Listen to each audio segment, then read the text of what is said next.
Ooh,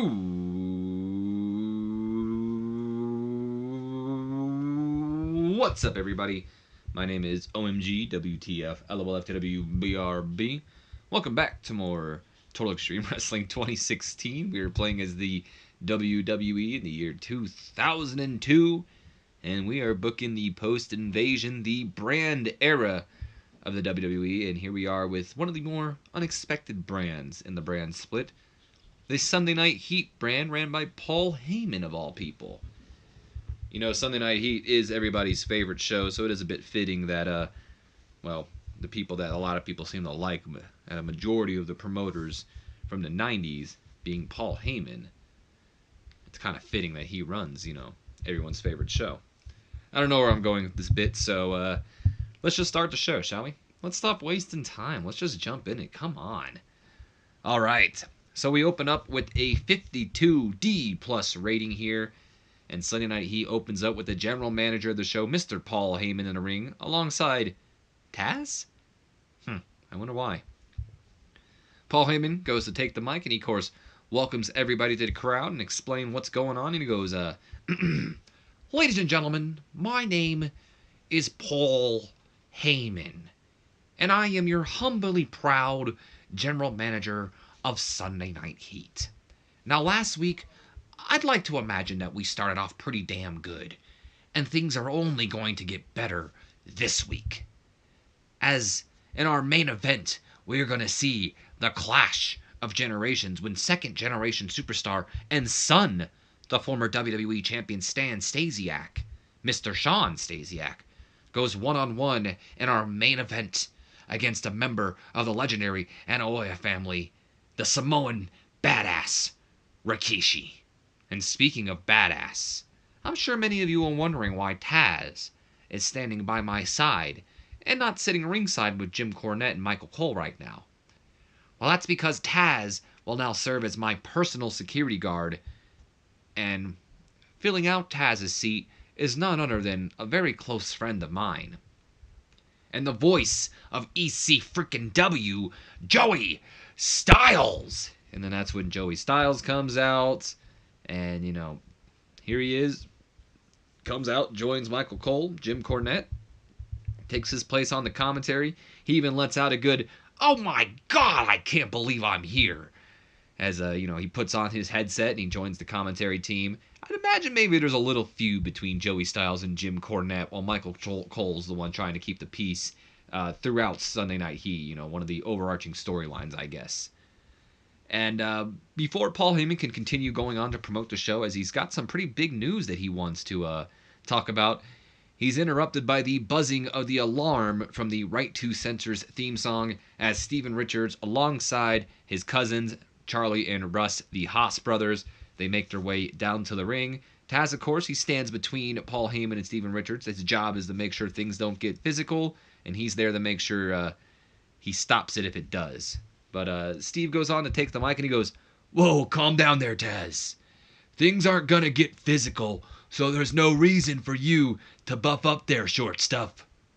I'm only out here to fill Mr. Styles in on the differences between commentating for a company like the WWE and some trailer park tier company like ECW. For one, I wouldn't take the Lord's name in vain as often as you did back on ECW. And another thing," and then Paul Heyman he interrupts Stevie Richards here, and he goes on to say, "Stevie, shut up. No one cares, okay? Joey, don't listen to this fool." "Fool? Look, I'm sorry, Mr. Heyman, but there needs to be rules. Mr. McMahon puts you in this position of power, but he hasn't lived through your tyranny like I have.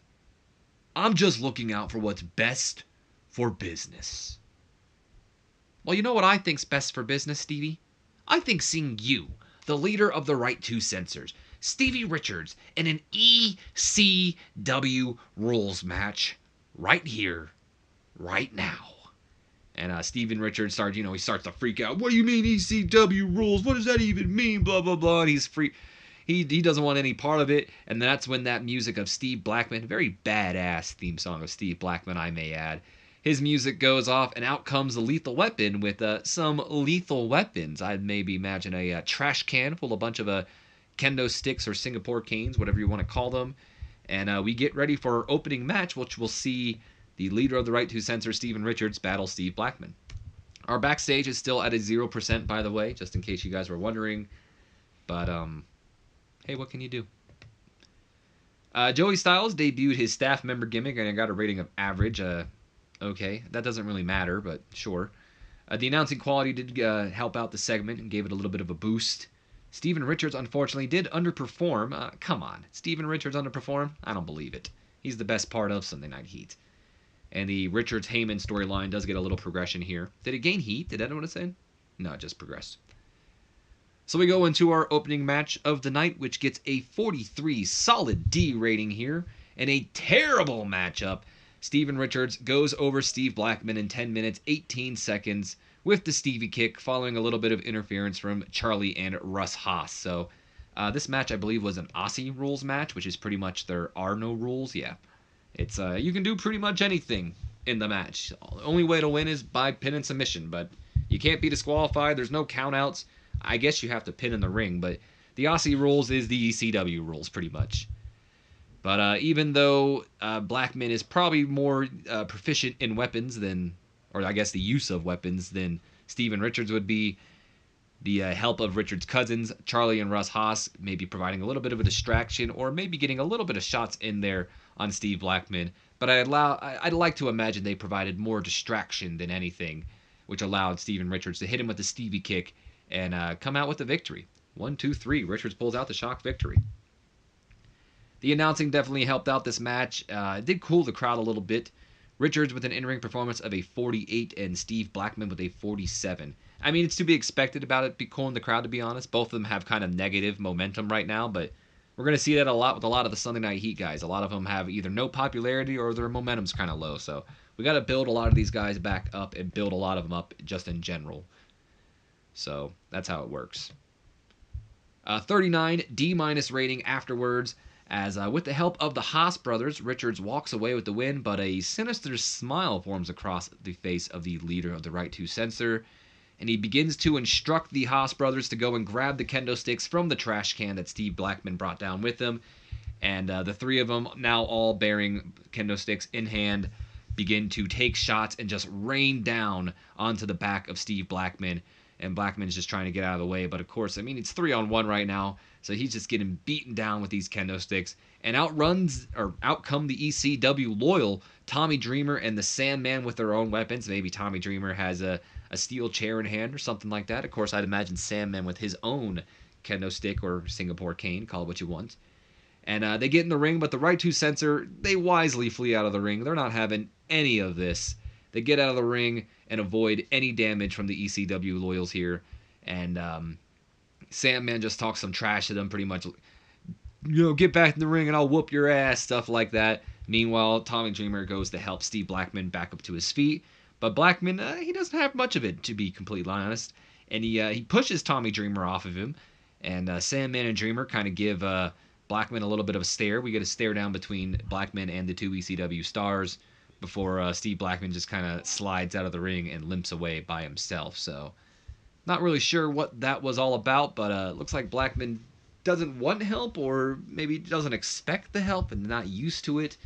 I don't know what's going on in the mind of Steve Blackman. He's a very mysterious guy, but I don't think we'll see the last of these three together, if you get my hint.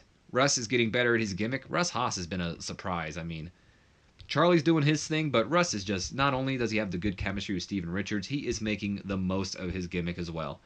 It did lose some heat for the Heyman-Richards feud, but that's okay.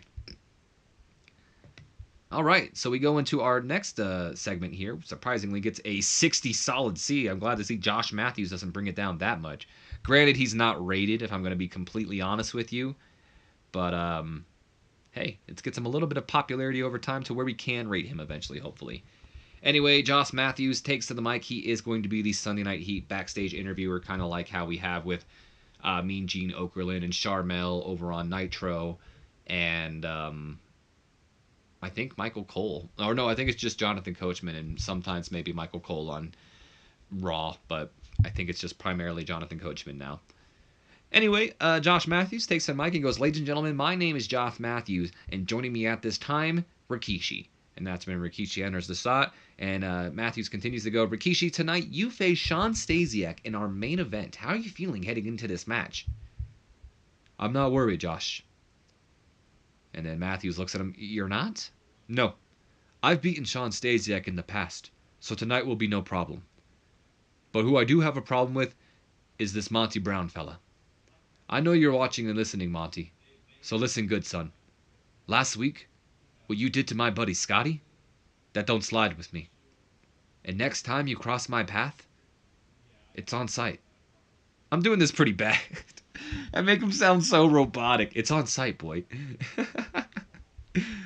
I don't know why I gave Rikishi this voice. Let me try that again, guys, okay? Let's give him more of an Uso vibe. "I'm not worried, Josh." Why do I make him sound like Mr. Rogers or something? "No, I've beaten Stasiak, and that doesn't sound like Rikishi. I can't give him the Uso vibe. It's on sight, boy. I will put you in your place, football player or not.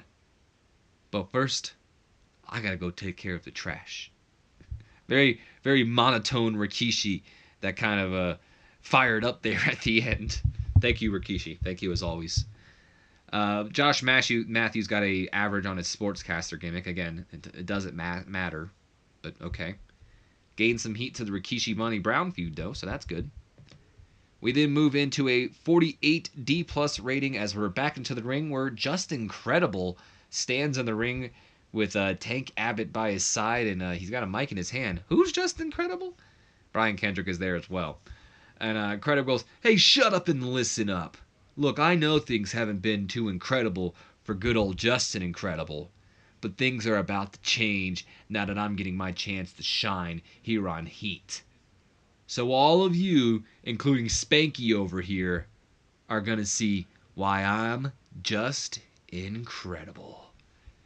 And yeah, just a way to kind of debut Justin Credible here in Sunday Night Heat. Tank Abbott will be serving as Justin's kind of bodyguard because, well, what use does Tank Abbott really have besides that?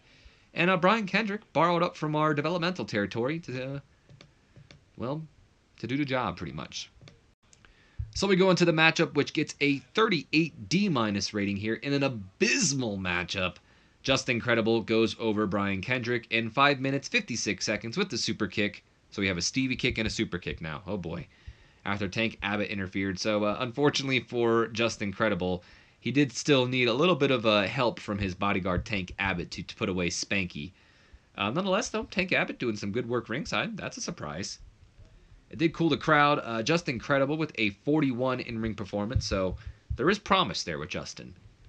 Brian Kendrick with an 18, so I'm not sure what his popularity is, but you never know. He could be like completely unknown, and that could be pretty good. I'm not sure, but it's not the most promising rating, if I do say so myself.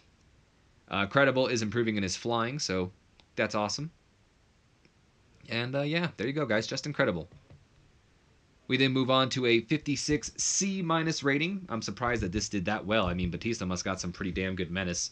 56 C- rating for just more of a Batista hype video, kind of hyping that Batista's going to be here. He'll be making his debut here soon. Most likely at the Sunday Night Heat Super Show, something like that.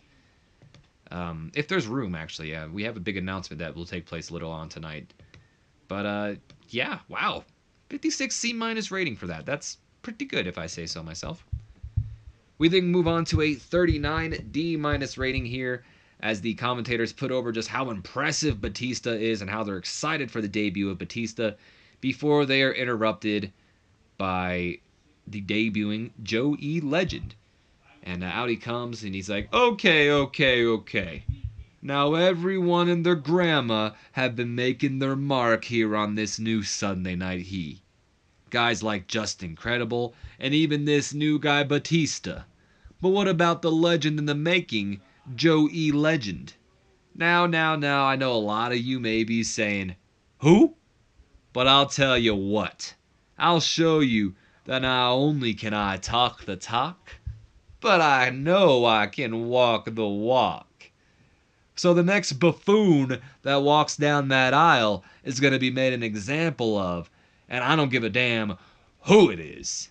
Unfortunately for Joey Legend, it is the re-debuting Mark Henry coming down the aisle, and it looks like he takes a little bit of exception to the big mouth that is Joey Legend, and he comes out to make his WWE return. He gets into the ring, and Joey Legend goes, all right, easy there, sexual chocolate. Let me warm up first. I wasn't expecting Fat Albert to walk down the aisle, okay? So Legend, he hands off the mic to the person to the outside of the ring, and he turns around, but unfortunately Mark Henry is not going to wait for Joe E. Legend to warm up, and he picks up the Legend in the making and slams him down into the mat with the world's strongest slam, laying him down into the ring, knocking him out, laying him unconscious, whatever you want to call it. And he just kind of smirks and walks away, leaving Joe E. Legend just laying there thinking about the mistakes that he's made. So we are going to complete his gimmick change from the monster gimmick that's apparently very good, but he's not suited to the gimmick, so that's why we got to change it. And he is going to become the world's strongest man. That's just how it works. And of course, he got a rating of great, which is awesome. And there we go. Mark Henry and Joey Legend making their debut. Just kind of a lot of debuts pretty much tonight as we move forward into, the Sunday Night Heat. I mean, a lot, like I said, we got to build up a lot of these guys, and we just can't do it overnight. Anyway, we move on to a freestyle segment because I can just explain this myself. Josh Matthews is going to get an interview with Shawn Stasiak before his match against Rikishi. But Shawn Stasiak, he's just kind of furious. He just kind of looks at Josh Matthews and he doesn't say a word. He just kind of refuses to do the interview and walks off. So Shawn Stasiak maybe a little frustrated that he's down here on Sunday Night Heat. I mean, he was a big factor during the invasion. Him and Mark Jindrak forming the team Power Plant. They were the WCW Tag Team Champions for a long time there. And the fact that Regal and Mark Jindrak got drafted and here he is stuck on Sunday Night Heat might piss off Shawn Stasiak. I mean, he is a second-generation superstar, son to a former WWE champion. He might feel like he's a little overlooked, and tonight he's going to look to make his mark. So 65, solid C rating for that. In fact, let's go ahead. Why are we changing his gimmick to a weirdo? I don't think I want to do that. I'm glad I'm not doing that. Yeah, no, let's not do that. I think maybe I thought, let's do the Planet Stasiak gimmick or something like that. But let's not. Let's keep with the second generation gimmick. I think we can work with that. Anyway, we move on to a 51 D+ rating. Rikishi and Shawn Stasiak are in the ring. They're ready to get ready for the main event of the night. And that's when Primetime Monty Brown's music goes off. And out he comes to interrupt the match before it can start, I guess, and he joins commentary. I think he replaced Jim Cornette, I believe. I'm not sure, though, to join commentary for this match. I'm telling you, in 2020, they need to make, like, a thing where you can, have, like, guested commentators. That way you don't have to replace someone. So he did take the place of Jim Cornette. See, they need to have a thing where I can have the 3 commentators there, and then you have an option to be, like, special guest commentator and maybe 2 rows to have like a tag team or maybe like 2 people on the same feuding with each other or something like that, It's a pretty basic angle. Anyway, though... Oh, well, that sucks.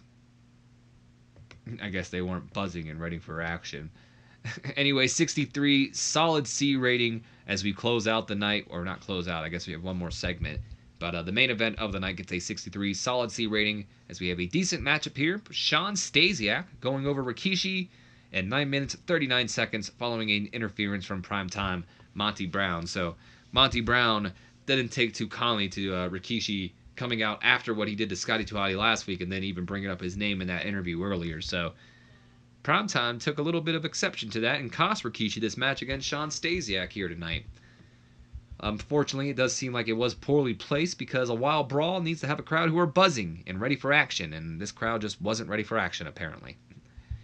Rikishi with an in-ring performance of a 56, and Shawn Stasiak with a 63. Gained some heat for the Monty Brown Rikishi storyline, and there we have it. As we know, we're fine. It's just it's just the Shawn Stasiak thing, right? And then we close out the night with a 69 C+ rating as before Sunday Night Heat goes off the air. We go back to Paul Heyman in his office, and the general manager sits at his desk, and he begins to speak, and he goes, "Ladies and gentlemen, please, before you depart, if I could ask you for your attention for just a few more moments, because before I was interrupted by that nut job, Steven Richards, I was going to announce that the winner of our main event tonight would be awarded. And that award will be that they, being Mr. Sean Stasiak, will be the first announced competitor in an upcoming one-night, 8-man tournament at the upcoming Heat Super Show to determine our first ever. And then he picks up a title that's kind of underneath the desk, and he puts it on, and he puts it on the desk, and he goes, "The Heat Heavyweight Champion. Thank you, and we'll see you next week."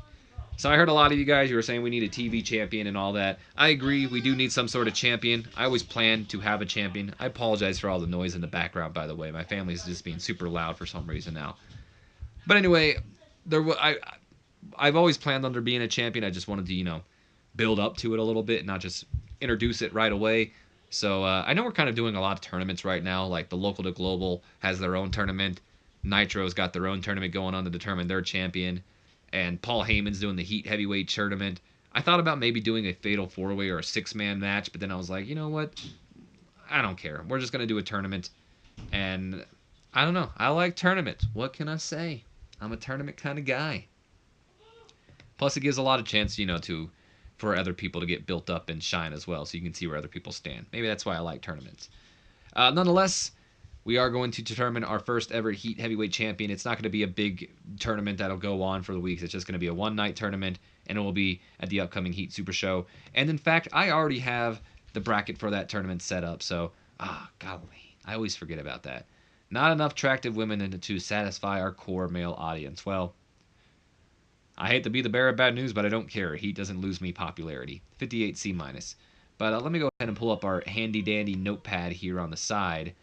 And I even have the Heat tournament already set up. Some of you guys kind of got a little bit of a preview of it